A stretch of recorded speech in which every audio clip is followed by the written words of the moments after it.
From the great halls of their house, there are assembled three who hope to one day be the world's greatest driving heroes. Created from the cosmic legends of the universe comes our team captain, the Vision, Bill Fisher. Their soon-to-be Wonder Woman, Vicky Fisher. Our Captain Marvel and head flight trainee, Jennifer Skripchuk. And our Batman, the master of tools, gadgets, and all things mechanical, our mild-mannered soon-to-be billionaire, Alan Danvers. Their mission, to fight injustice, share what is right and wrong, to get you out of your house and come out racing with them, and serve all mankind. They are the Garage Heroes in Training Team.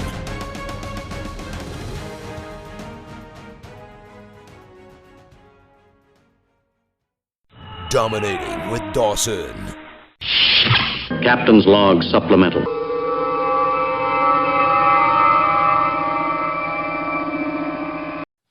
So, Miss Vicky. Yes, sir. Do you remember when we were watching those WRL events and some of those grid life events where you used to see the in-car video and it had like the cameras seeing front and back, but it also could see all the telemetry and everything that was going on? Mm-hmm.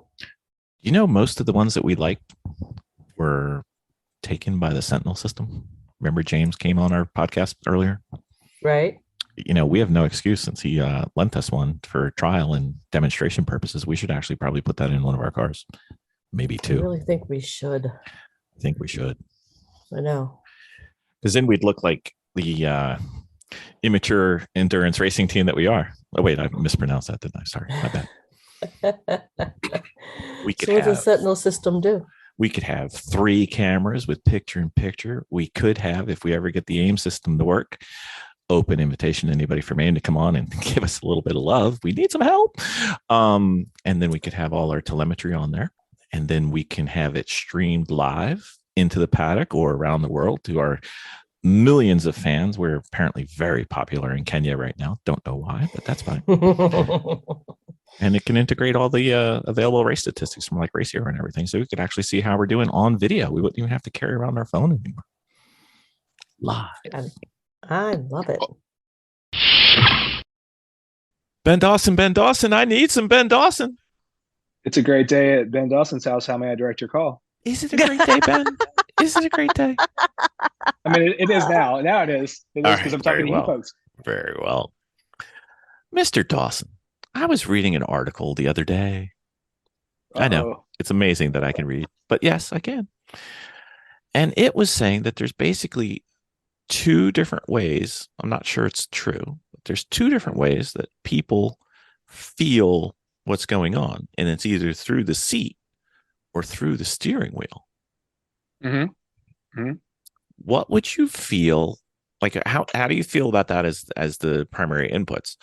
And what would each tend to tell you when you're on track?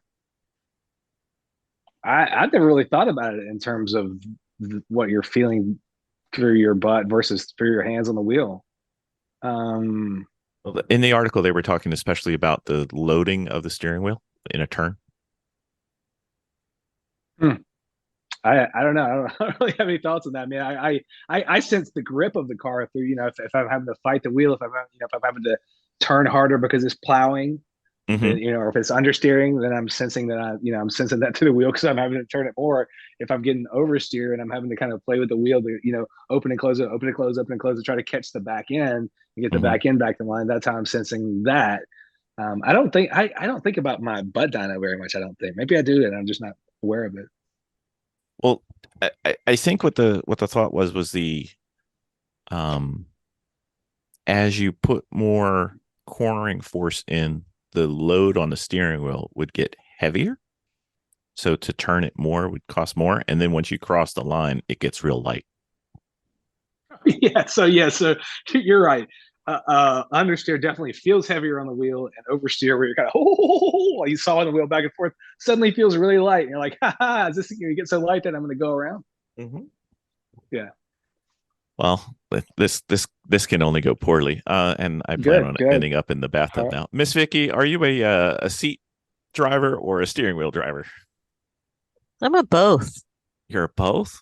I am, but I do have a specialty with the butt driving. Okay. All right. I do. No, but like Ben says, that's when you sense the driving of the grip. You sense the grip. Sense the grip? Yeah. Explain in helpful words, please. Well, I don't sense so much the grip in the steering. I sense the grip of the car in the seat. How well it's sticking. Yeah, I feel it more than I hear it, or I feel it in my steering wheel. I feel the car. So for me, that would, especially in a freaking Miata, because you can feel everything in a Miata. So, but because it's like driving a go-kart. But I would say that, I do better probably sensing the car and what it's doing than just driving the car. What about our autocross trained crossover cross training super track driver extraordinaire, Miss Audra? What are you thinking? Is it different for you on? Yeah, hands and ears. Like you can hear what the tires are doing. Mm-hmm. You can feel the steering wheel. Yeah, probably more than my butt. Okay. Yeah, I think so. I think I'm on Team Audra with that. I think. Miss Vicky. How about you, Bill? I just do what I do. No. I do use the steering wheel a lot, but I do think I use the seat a lot more. But I do have something to bring to mind. And since it's not my idea, it's Ross Bentley's idea, I think this is a perfect time to remind Miss Vicky of perhaps one time at your next event, you should take one stint and concentrate on your hearing and get the other senses, because you're giving away your hearing and your vision when maybe you could probably get a little bit more out of it. But so Miss Audra, the autocross background that you have, because I still think you're more an autocross driver than a track driver at this point. I mean, just by quantity. When you're instructing at the autocross, do you try and get them to use the steering wheel, or to feel it through the seat, or how would you approach that? I don't know that I've ever had that conversation with them. Probably, listening and hearing what the car is doing is what I approach first, because you can hear, the tires really, protesting if you're doing dumb.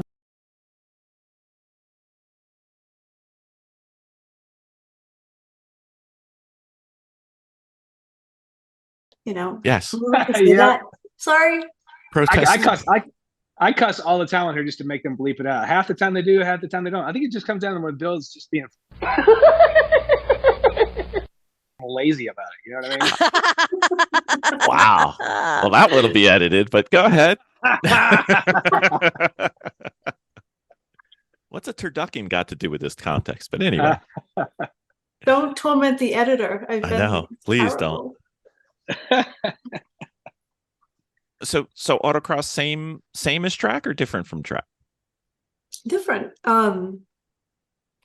Priority wise, I think that's why I think my opinion is more hands and ears than butt. Like maybe track, you feel it more in your body and the seat, but what it could be. Definitely not for me anyway. You know what it could be? Most of the autocross cars, and correct me if I'm wrong, most of the autocross cars have OEM seats, which are kind of cushy. Yeah. And most of ours have race seats, and they're far from cushy. Well, some of us make them cushy inherently, but that's a different story. But my think, M2 is a lot different than the women's car for sure. Yeah. Were you autocross in the M2? Yeah. Cool. It's a cool car. I don't know. To me, the more I'm thinking about this, I haven't thought about this concept before until you brought it up just now, Bill, but it feels to me like what I'm doing with my hands on the wheel is very immediate. Here's what I got to do to keep this thing going the direction I want. I'm not taking my foot off the gas. If we're talking about exit, the foot's not coming off the gas. So I'm doing it all with my hands. We know, Ben. We know. Right. But like, to me, what I'm feeling through my butt is old news. Like, it's a slightly older news than what I'm doing with my hands. So I'm concentrating on my hands. You know what I mean? If I'm noticing it and feeling something slide with my butt, and then it's going, that message is going all the way from my butt back to my brain, it seems like a longer journey. I don't know. just feels like more immediate stuff is happening with my hands. I'm just a handsy driver, I guess. But if my butt is telling me something, it's usually telling me something after it's already happened to me. Like, oh, my butt realizes it's sliding. Like, well, we're going off. So let me make sure, because I think this may be part of it. I'm just trying to theorize. When you're making an adjustment with your hands, Ben, you're not thinking.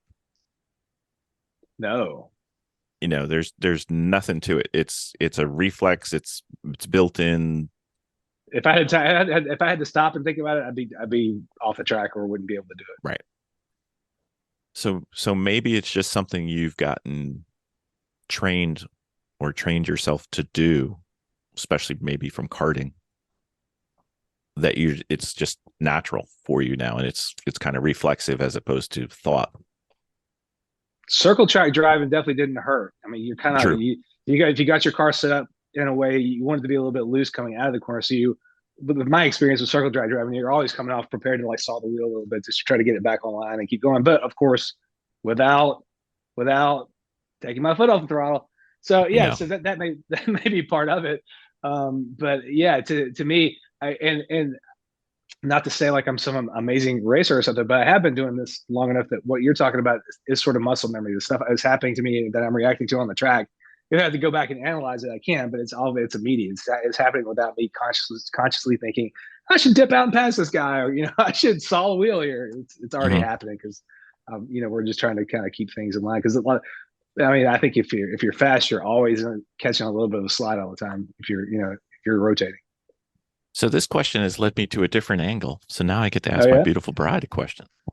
My dear, I have noticed that when you try and drive on a skid pad and you're trying to drift the entire way around, you get behind. And that's too much oversteering and spin, or well, she gets behind and then she loops it. Well, okay. In all fairness, it's very slick. It's very slick out there, guys. That's one thing for sure. The first time around that I was learning how to do that, I was in a turbo. So, which is terrible. Terrible. So going back and trying it on the second vehicle, I basically had to try to relearn it because I never got anything out of the first time that I went on the track. So the second time I really didn't get adequate practice. So it was kind of like a one shot. This wasn't meant to criticize. This was This was meant. Are you thinking about your hands, or are your hands just doing stuff? To be honest, I haven't had enough chance to work at it properly in a vehicle that was not a turbo. Even on track. Even on track. I thought you meant on the slick pad. Well, I started with the skid pad, but you're right. You're throwing me no. So I'm saying, well, what about on the track? Do you think about your hands, or do you just do it? When I'm sliding? Yeah. Like, do you have time to go, oh no, and pucker? No, I don't have time to do it. I just do it. You just do it. Okay. Because I was wondering if that was why you got behind when we were on the skid pad. I'm just trying to. No. I'm always the skid pad was kind of a hot mess, but I made up for it on the autocross pad. So because I didn't have to really worry about the turbo. But when I'm actually on the track, I don't really think about it. I just catch it. So yeah. Miss Audra, not that you've ever been out of control on an autocross course or a racetrack, but when you're doing your hand to catch the car, are you pondering things? Or are you making diamonds? Or are you just kind of reflexively reacting? Hey, autocross, I'm still just reflexively reacting, probably thinking about it more on track because there's more time to think about it. And two, I'm so new to it that, I still put a lot of thought into what I'm doing. Yes. Well, I mean, being new to being on track and having a turn named after you is quite a feat. We're going to be hearing about that for a long time now, aren't we? Pretty much, yeah. Yeah. Yeah. My next trap map will have it named for you, so it'll be fine. We live a little off, like all the way. What's that? What about you, Bill? What do you do? He's micro computing. He's thinking about it the whole time. Yeah, I'm okay. So the weird thing that Ross has pointed out to me, Ross Bentley, is that I have all these plans and I have all these spreadsheets and I have all these track maps and track notes and everything. And then when I get out on a track, I just wing it. Even though I know that at turn 1 I should be braking at the 2 3/4 marker, just as the crest of the hill.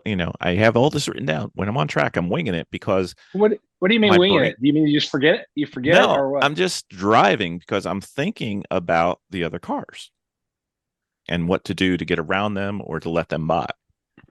Mm-hmm. So my brain is processing the other vehicles more than what I'm doing.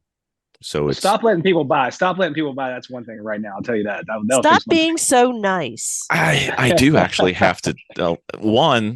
In answer to Ben's point, we have cars that there's no choice. You have to let people by. And 2, to Vicky's point, I do have to stop being so nice because I will give up my lap to let other people by. And that was one of my big problems at Grid Life was I was just, Bill has a thing about confrontation, including on the track. I do not. No, I'm just kidding. It's funny. It's like that. The only place where I'm willing to shove my way through a crowd is on track. Mm-hmm. Sounds like you need to come up northeast there, Ben. Yeah, I'm elbows out. Don't slow me down. Get out's the way. I'm coming through. Okay. But in real life, I'll open the door and stand there and hold it for 5 minutes while 100 people walk by. You know what I mean? The one place where I'm willing to be a little brusque. Yeah. Well, there's a line, and you just got to figure out where your line is, right? Yeah. Mine is I'm not going to hit anybody. Mine is I'm going to do everything I can and not touch anybody. But other than that, it's all. But other than that, you're behind me. That's right. Very well. All right. So if we screwed up anything on seat versus steering wheel feel on the track, let us know because I'm not sure we got all the way into this one. We might have to come back. I think we should. Yeah, I'm not sure I grasped the concept entirely. So I'd love it if we had any listeners who could explain it more better to me. You might be a guest on Dominating with Dawson. Yeah, come tell us about it. Tell us about your butt. And or your hands. Or your hands too. That's fine. There's one thing I can guarantee: if you are a guest on Dominating with Dawson, you will make just as much as you do racing with us out on the track. And we'll talk about your butt if you want to. If you want to, Ben, that's fine. Mm-hmm. Thank you, everybody. Thank you.